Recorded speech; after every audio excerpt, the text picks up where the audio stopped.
Boa noite, shalom, graça e paz. Se a morte não inibisse o homem, teríamos uma maldade sem freios em nosso meio. Seria o fim? Eu sou o bispo Cícero Renato e eu tenho uma palavra de Deus para edificar sua vida cristã. A palavra está aberta e o vento do Espírito foi soprado. Paulo, apóstolo de Cristo, ao escrever para a igreja de Coríntios, na primeira carta, no capítulo 15, verso 56, fala sobre o aguilhão da morte. Ora, o aguilhão da morte é o pecado, e a força do pecado é a lei. Aguilhão é uma peça de ferro pontiaguda, encaixada numa vara comprida, usada pelos condutores de carros de boi para disciplinar os bois com espetadelas no corpo dos animais. O pecado é uma espetadela da morte e a lei força o homem a pecar. A lei obriga, ou seja, faço para não ser punido. A graça transforma. Se não fosse a morte, não haveria aguilhão.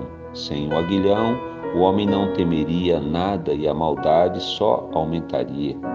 Imagina o homem mau no vigor de suas forças, sem quem o convencesse de abandonar a maldade, continuaria a praticar suas maldades. A morte é uma providência de Deus diante da natureza caída do homem, para que cada um avalie a si mesmo sobre como será sua vida depois da morte. Os que morrerem em pecado continuarão sofrendo com a dor da segunda morte. Os que morrerem na graça viverão no paraíso sem dor. A pandemia fez com que a humanidade observasse melhor sobre quanto somos frágeis. Um ser que não podemos ver a olhos nus tem força para nos matar. O Covid-19 é um aguilhão. Onde está a força do Covid? A força está na fragilidade do homem. O homem é feito do pó da terra. O corpo do ser humano é muito frágil. E só o que o corpo enfrenta para viver já é um forte sinal de que Deus é o Criador de toda a vida. Sua vida ou sua morte está sob o controle de Deus. O importante é viver pela graça e não sob o peso da obrigação da lei. O ponto fraco do aguilhão do pecado é ser um pequeno Cristo nesta terra. Há um número bem expressivo de doenças, anormalidades, acidentes que causam dores. Todas as dores que não matam são aguilhões da morte.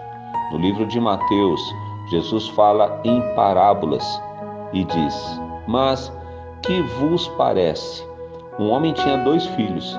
E dirigindo-se ao primeiro disse: Filho, vai trabalhar hoje na minha vinha? Ele, porém, respondendo, disse: Não quero. Mas depois, arrependendo-se, foi. E dirigindo-se ao segundo, falou-lhe de igual modo. E respondendo, ele disse: Eu vou. E não foi.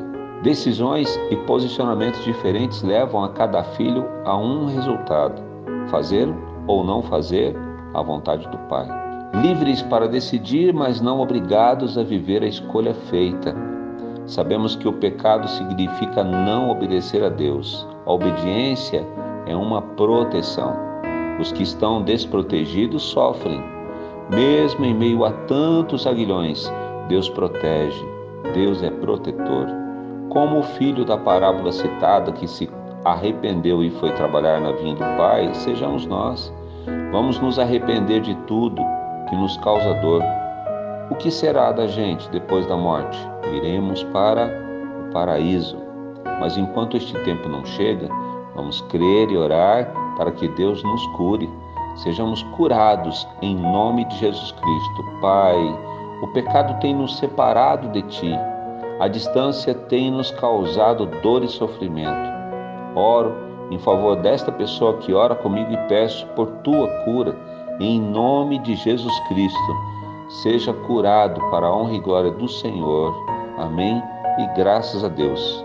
Tenha um dia de vitórias em nome de Jesus Cristo. Até a próxima oração. Paz.